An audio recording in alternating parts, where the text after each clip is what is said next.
ಪಹಲ್ಗಾಮ್ ದಾಳಿ ಬಳಿಕ ಕಾಶ್ಮೀರಕ್ಕೆ ಪ್ರಧಾನಿ ನರೇಂದ್ರ ಮೋದಿ ಮೊದಲ ಭೇಟಿ ನೀಡಲಿದ್ದಾರೆ. ವಿಶ್ವದ ಅತಿ ಎತ್ತರದ ಜೆನಾಬ್ ರೈಲ್ವೆ ಬ್ರಿಡ್ಜ್ ಉದ್ಘಾಟನೆ ಮಾಡಲಿದ್ದಾರೆ.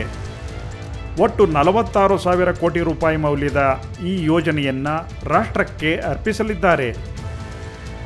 ವಿಶ್ವದ ಎತ್ತರದ ರೈಲ್ವೆ ಸೇತುವೆ ಮತ್ತು ಜೇನಾಬ್ ನದಿಯ ಮೇಲೆ ಇರುವ ದೇಶದ ಮೊದಲ ಸೇತುವೆ ಇದಾಗಿದೆ.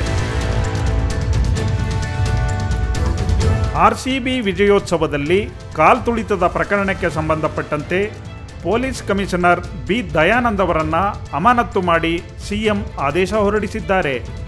ನೂತನ ಕಮಿಷನರ್ ಆಗಿ ಸೀಮಂತ್ ಕುಮಾರ್ ಸಿಂಗ್ ಅವರನ್ನು ನೇಮಕ ಮಾಡಲಾಗಿದೆ.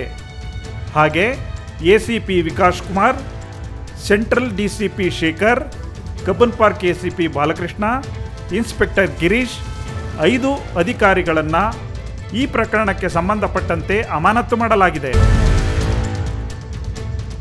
RCB ವಿಜಯೋತ್ಸವದ ವೇಳೆ ಕಾಲ್ತುಳಿತದ ಪ್ರಕರಣಕ್ಕೆ ಸಂಬಂಧಪಟ್ಟಂತೆ ಕಬ್ಬನ್ ಪಾರ್ಕ್ ಪೊಲೀಸರಿಂದ UDR ಬದಲು FIR ದಾಖಲಿಸಲಾಗಿದೆ. RCB ಫ್ರಾಂಚೈಸಿ, KCCA ಹಾಗೂ DNA ವಿರುದ್ಧ FIR ದಾಖಲಿಸಲಾಗಿದೆ. ನಿರ್ಲಕ್ಷ್ಯದಿಂದ ಸಾವು ಆರೋಪದಡಿಯಲ್ಲಿ ಈ ದೂರನ್ನು ಸ್ವಯಂ ಪ್ರೇರಿತವಾಗಿ ದಾಖಲಿಸಲಾಗಿದೆ. ಚಿಕ್ಕಬಳ್ಳಾಪುರದ ಮಸೀದಿಯೊಂದರ ಕೊಠಡಿಯಲ್ಲಿ ಅಪ್ರಾಪ್ತ ಬಾಲಕಿಯ ಮೇಲೆ ಅತ್ಯಾಚಾರ ನಡೆಸಲಾಗಿದೆ.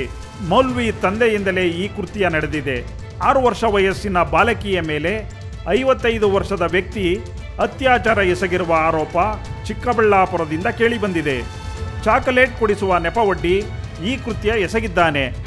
ಆರೋಪಿ ಮಹಫ್ಯೂಜ್ ಎಂಬಾತನನ್ನು ಬಂಧಿಸಿ ನ್ಯಾಯಾಂಗ ಬಂಧನಕ್ಕೆ ಒಪ್ಪಿಸಲಾಗಿದೆ. ವಿಶ್ವ ಪರಿಸರ ದಿನದಂದು ತನ್ನ ಮೊದಲ ಮಾಲೀಕತ್ವದ ಕಂಪನಿ ಆರಂಭಿಸಿದ ನ್ಯೂಮರಸ್ ಮೋಟಾರ್ಸ್ ದೇಶೀಯ ವಿವಿಧ ವಿನ್ಯಾಸದ ಎಲೆಕ್ಟ್ರಿಕ್ ದ್ವಿಚಕ್ರ ವಾಹನಗಳನ್ನು ಉತ್ಪಾದಿಸುವ ಉದ್ದೇಶ ಹೊಂದಿದೆ.